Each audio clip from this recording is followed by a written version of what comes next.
friends, it's Christy. Welcome back to my channel. Today I'm going to be making a card using the new Bloomin' Happy stamp set from Hello Bluebird. So I've stamped those images out on Spectrum Noir Ultra Smooth Premium White cardstock with Lawn Fawn Jet Black ink, and I'll be coloring with my Copic markers. I'm starting with my mushroom stems, and I'm going to use a whole bunch of E40 markers. I'm using E41, E42, E43, and E44, and I'm actually going to bring in a fifth one in just a minute. But I'm starting with that E44 and laying in some shadows on this largest mushroom stem, and just kind of figuring out where I want my shadows to go, coloring carefully around the flowers at the base. And I didn't like though where I put the shadows on the frilly part, so I'm going to end up changing my mind and fixing that in a minute. I wanted the shadows to be on the top part of that and not on the little parts that are sticking out, because the light would be catching there, and so it just didn't really make sense for that to be in shadow. But anyway, I'm blending out with the E43, and then I'm going to continue blending out with the E42, just pulling the previous shade out a little bit and then coloring a little bit further in the direction where I want my highlight to be, which is going to be on the left hand side for this one, since the mushroom is curved a little bit toward the right, kind of bent that way. I figured the light would hit it on the left. I blended it out with the E41, and that's where I decided that I also wanted to bring in the E40 and just add that extra nice highlight on that left hand side on the lower part. And then I'm going to move on to the underside of that mushroom cap, and I'm starting now with the E42. I wasn't sure how dark I wanted to go with that, so I started a bit lighter first, and that way I could darken it up if I changed my mind, if I didn't like the contrast. I blended out with the E41 and then the E40 on the edges, and it was a little bit too light for me, so I'm going to go in with the E43 for my second layer, adding that right around the stem, and then blending out with the E42 again. Then I'll bring in the E41 and just a touch of that E40 on the very edges. And then I did go back and just outline the lines that are drawn there by the artist with the E44 one more time, and then I'm going to go over them again with the E43 just to soften it up a bit. So like I mentioned, I did want to fix the shadow on that little frilly bit, so I just took my colorless blender and colored over that a couple of times, let it dry in between so I didn't oversaturate the paper, and then I just reversed where I put my shadows. I kind of put it at the top of that part. And then I'm going to move on to the next mushroom cap, and again start with that E44. While I'm doing that one, I'll also do the little trio of mushrooms. I actually completely forgot about the one up at the top, so I'll have to do that one separate, but that one is really quick and easy to do because it's just a small little stem showing.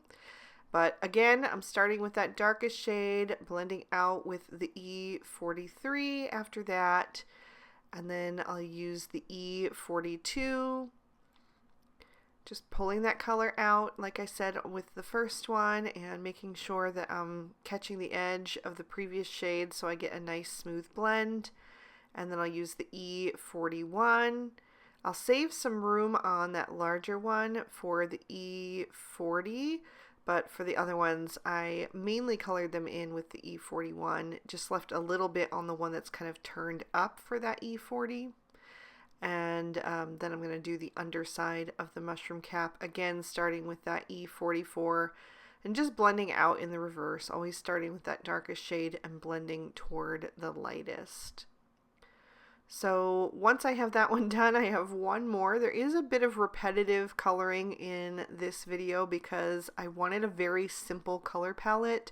Sometimes I like to go all out and use a ton of different colors, and sometimes I like to have more of a simplified color palette. I feel like it really unifies a scene and brings everything together, and I just had this strong vision in my mind for this card with just red and blue and neutral. So that's kind of what I'm going for. I'm going to move on to the mushroom caps, and for those I'm going to use R24, R29, R39, and R59. And since the color palette is really simple, this is why I wanted to use extra shades of the colors that I am using. So a lot of people just use a 3-color blend, and I often do that as well. But adding in that 4th shade creates even more contrast because there's more of a difference between my darkest dark and my lightest light. Just creates a lot of dynamics in your coloring. And since I'm using that very simple color palette, it is really going to make the colors that I do use sing on the page, you know? So I'm starting with that R59. I added that down at the bottom for some shadow. Then I blended out with the R39. Now I'm bringing in that R29, which is such a beautiful, vibrant red. I think this is definitely my favorite red of any, because I just love the shade of it. I think it's just so gorgeous and stunning for so many things. But then adding in that R24 really adds a lot of brightness to this combo. It's a bit more of a coral red, and it just almost makes the combo glow, I think. I think it just adds so much impact to this combo. So I'm very carefully coloring around those little white spots. Because they are so large, it's easier to do, and also it would be a lot harder to try to fix them later if you colored over them. So that's why I'm just being careful to color around them. I wasn't perfect. I did get a little bit of red in some of them, especially the super tiny ones, and I will show you how to fix that. Actually, 2 different ways to fix it once we get to that part, but for now I'm just going to continue coloring these mushroom caps. And once again, it is you know, kind of a repetitive process here because I'm doing all red mushroom caps and there's quite a few mushrooms here. So I'm just going to keep plugging away and coloring the rest of these caps in that same order, starting with the darkest shade and then blending from, you know, the midtones and then to the lightest, and always being sure to go over the edge of the previous shade and just pull that darkest color, or, you know, the darker color, into the next one to try to get the smoothest blend that I can. So now that I've got the 2 largest mushroom caps done, I'm going to do the other 4 small ones all at once because they're quick and easy to do, so I don't have to worry about the markers kind of drying on the page in between. You really do want to go over them while they're fresh so that you get the nicest blend. Not that you can't go back over things later, but it does help when that paper is already saturated to get the nicest blend. So I want to work quickly, but that's why I kind of separated it out and I did the bigger ones just concentrating on one at a time. But then when I come to these smaller ones, I know that I can work quickly and do multiples at once, which will save a little bit of time because I'm not constantly swapping markers. But anyway, just continuing to color super carefully around those little dots as much as I can. Like I said, it's tricky, and also my R29 especially was really juicy because I just refilled my markers. That's why I have that second cap laying there to kind of equalize the pressure in the barrel and make it so it doesn't leak. But it's so juicy that even when I put the color down, it kind of expands out a little bit.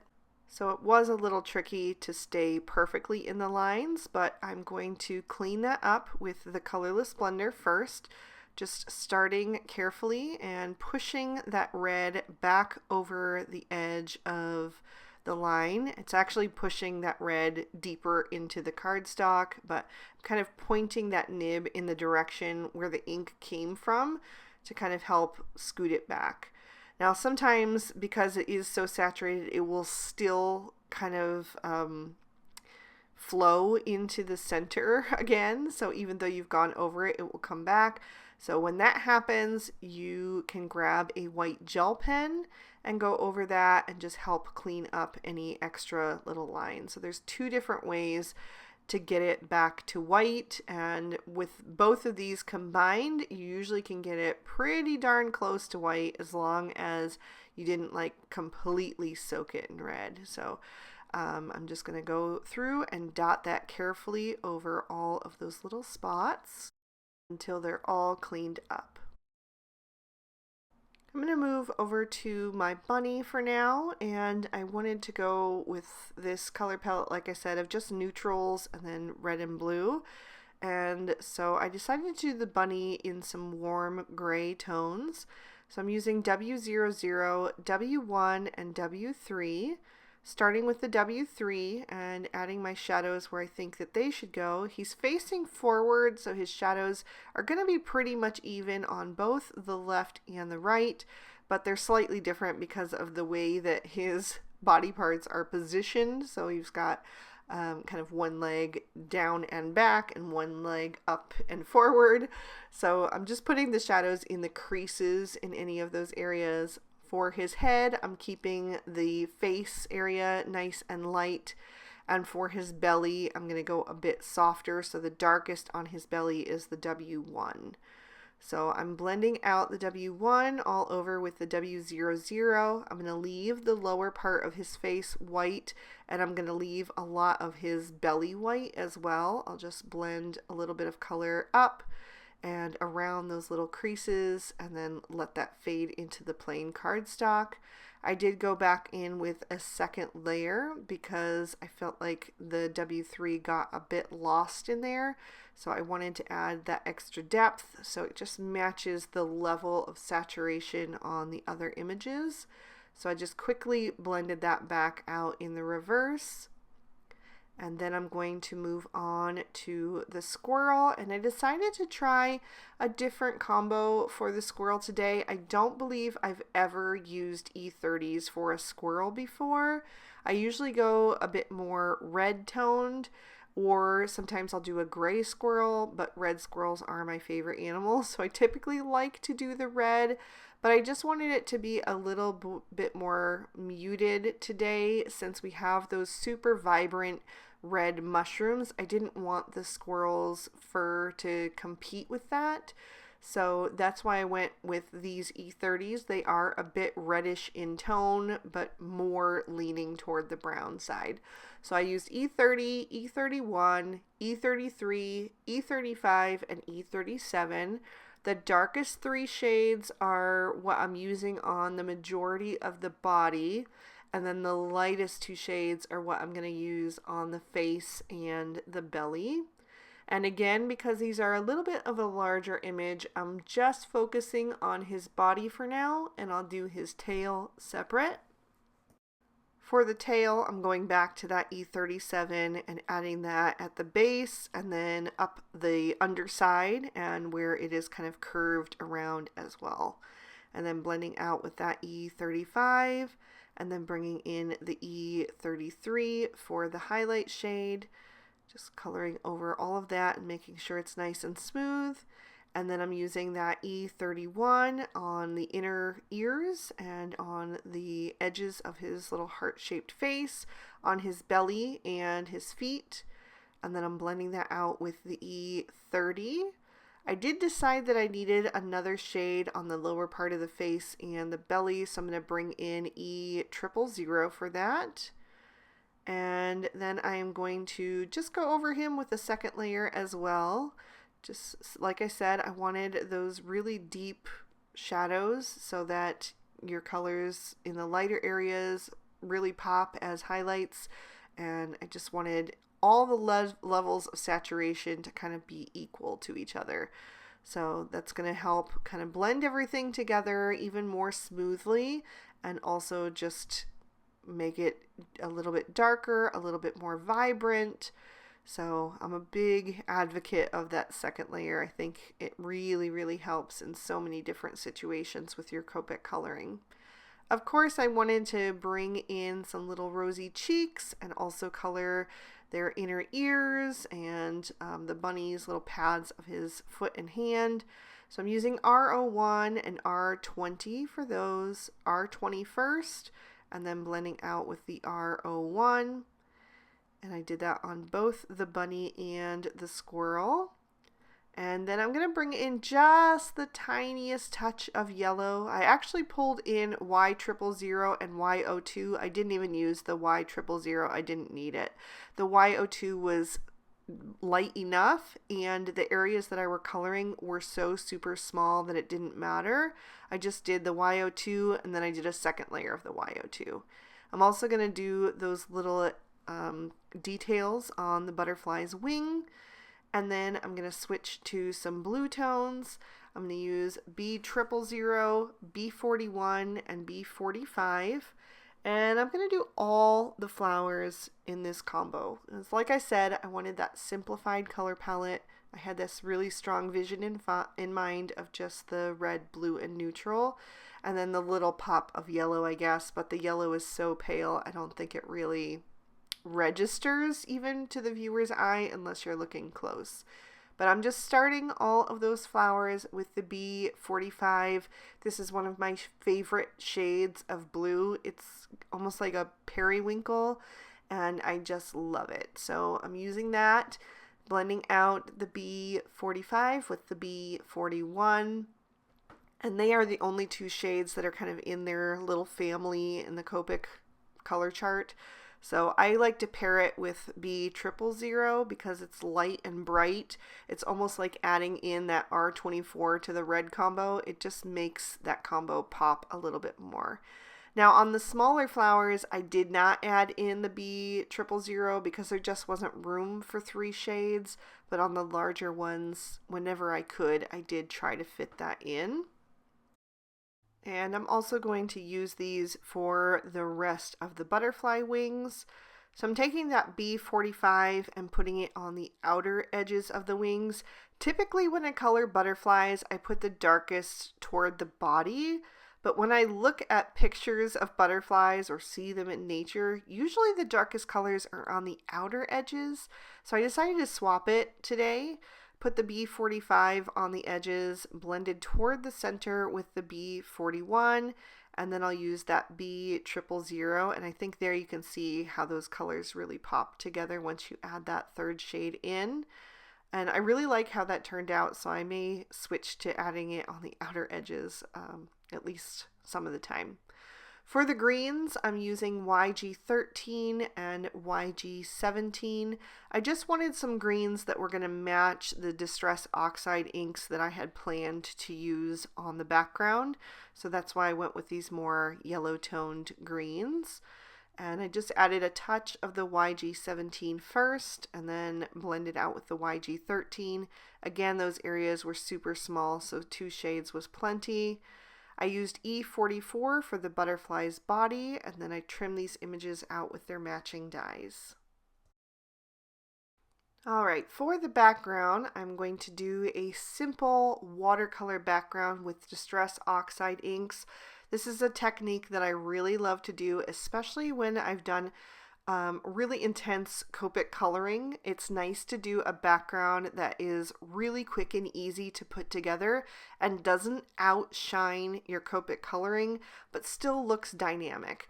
So I used Twisted Citron and Mowed Lawn, and I just pressed those onto an acrylic block.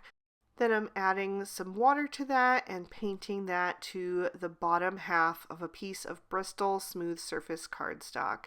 And I'm trying to blend these two a little bit together, but also create little areas where you have some lights and some darks, just like with the coloring. I'll go back in and add some extra Mowed Lawn there. And then once I'm happy with how that's looking, I will wipe the block off with a paper towel and move on to the colors that I'm using for the sky, which is Broken China and Faded Jeans.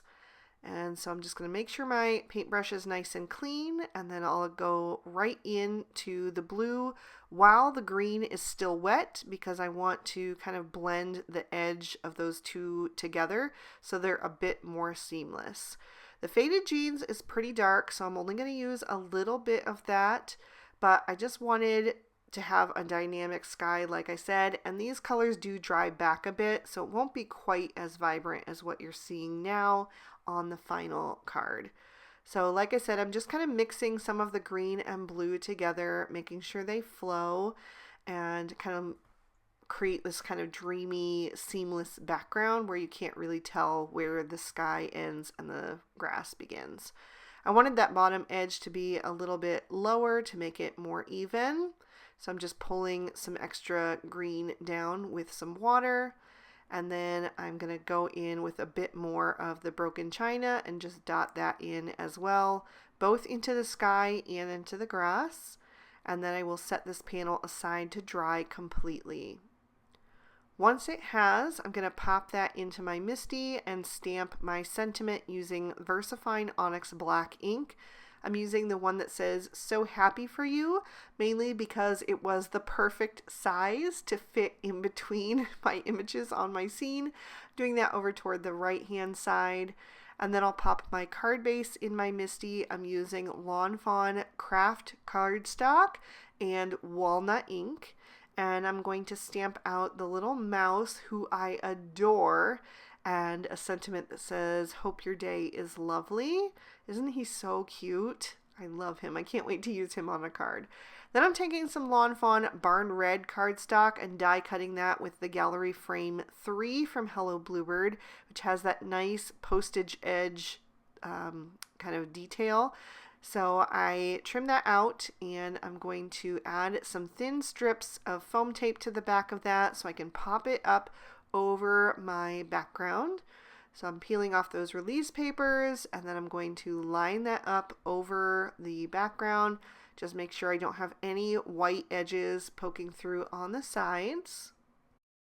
And now that is ready to adhere to my card front. So I was turning that over to add my liquid glue and then I noticed that there were two corners that were really close to being shown from the front and I really didn't want that to happen. So I'm just going to take my cutter bee scissors and trim those top two corners down slightly. You couldn't really see them, but I just wanted to make sure. And then I'm going to add some liquid glue to the back of that. I'll line that up on my card base so I have an equal amount of that craft cardstock showing through on all four sides, and then press that down into place. Then I'll bring in my images. And I'm going to start with the mushroom, and the large mushroom I should say, and I'm going to glue that down with some liquid glue right next to that sentiment on the top left of the card. And then all of the rest of my images I've added foam tape to the back of. So I'm going to take the bunny next, and I'm using my Twiddler's Nook embellishment tray as like a little desk garbage can there. I like to do that sometimes. It just makes it a lot easier when I have little bits, and then I can take the whole thing over to the trash and just dump it. Makes it a lot faster. Next, I'm going to add my squirrel. I usually like to work largest images to smallest to fill in a scene. So he's going to go over toward the left. And then I wanted to have this little trio of mushrooms between them on the lower part of the card there. I realized when I went to add it though that I had placed my squirrel a little bit too close, so I'm going to carefully peel him up. He did tear the paper a tiny bit, but I'm going to be able to hide it. So I'm just going to adjust that trio of mushrooms and then move him over a little bit. I didn't want to cover the flowers at the base of the large mushrooms, so I had to keep kind of repositioning those until I had it where I wanted it. And then I'll take that single mushroom and put it toward the bottom left. Then I have the butterfly, and I have just enough room to add that above the sentiment. I'm going to place it carefully so that it doesn't cover anything, but also doesn't touch the frame. And then I'm going to bring in a bit of Stardust Stickles for an embellishment, just to add a bit of sparkle to this card. And this is another way you can kind of distract from any bleeding of your markers that you may have gotten into those mushroom caps. You want them to be pretty clean because it's not going to cover up the red completely if you just colored over it, because this is clear, it's just sparkly. but it will help hide some small imperfections if you didn't quite get it perfect. Once I have them in all the little spots of the mushrooms, I also decided to add it to the flowers, just a little bit here and there on kind of the underside of each flower, just to fill those in a bit. And then I also wanted to add it to the edges of my butterfly wings. And unfortunately, that little bottle of Stickles ran out on me. I use it so much. So I'm going to have to switch to a new bottle, which is fine. Always have extras on hand just in case something like that happens. And they really do last me a long, long time. So just added that to the butterfly's wings to make that nice and sparkly. And that is going to finish off this card. So I will lift that up so you can see all of the detail of those adorable little critters. I love them so much. And there is that cute little mouse on the inside again. I really hope you guys enjoyed this one. If you did, please be sure to hit that like button to let me know. You can also leave me a comment and make sure you're subscribed to my channel so you never miss a video. All of the products that I used will be listed and linked for you in the description bar below in case you'd like to pick up anything for yourself. And if you'd like to keep watching, here are 2 extra videos that I would also love for you to see. You can click on either one to check them out. Thank you so much for spending your time with me today. I hope you enjoyed it, and I'll see you soon in another video. Bye-bye.